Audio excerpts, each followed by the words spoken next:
wall in their neighbor's backyard.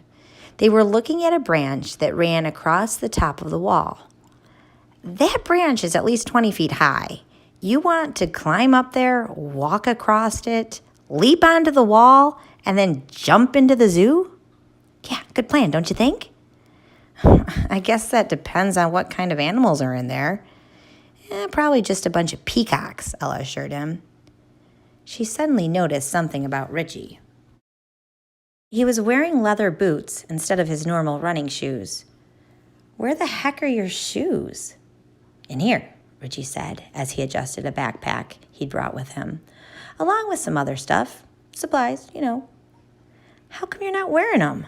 They're kind of flashy. Yeah, good point, Ella said with an understanding nod. Probably not a good idea to bust into a zoo with shoes that practically glow in the dark.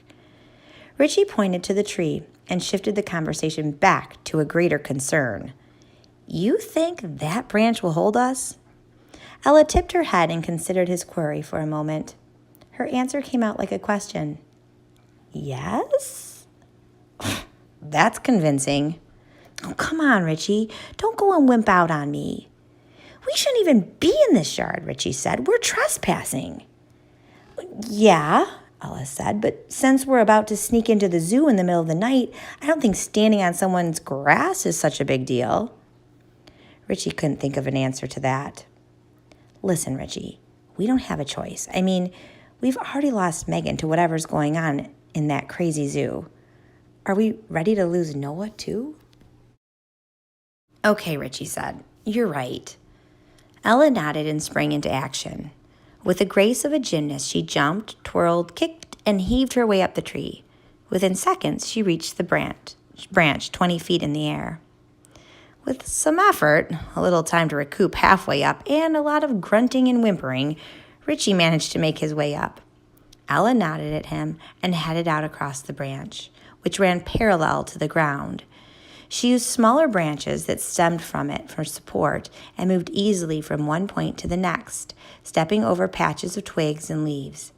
In no time, she swung down to the concrete wall, which had a flat, wide cap that overhung both sides by a few inches. See any animals? Richie called out. Ella gazed over the wall. Nuh-uh, it's too dark. You've got your pen light, right? Richie patted his chest pocket, just like a good scout. Okay, your turn. Richie inspected the distance beneath him.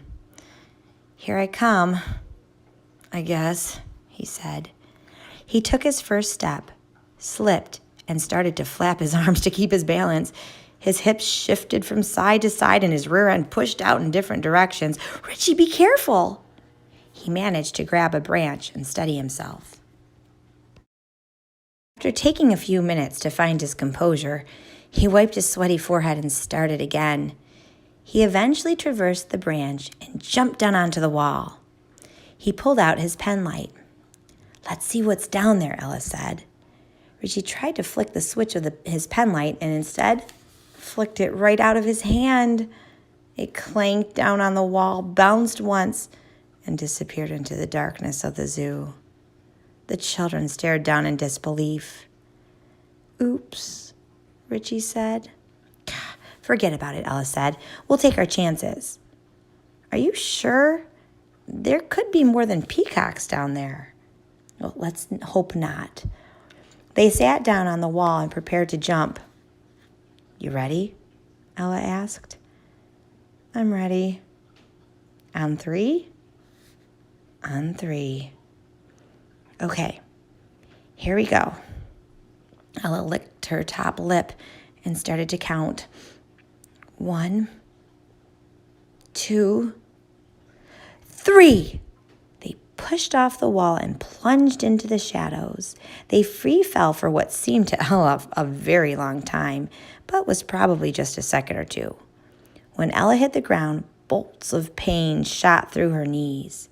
The scouts had landed on a hill, and immediately they started to roll. 10 somersaults later, they came to a stop. Unfortunately, it happened to be in a pool of thick mud. Even more unfortunately, something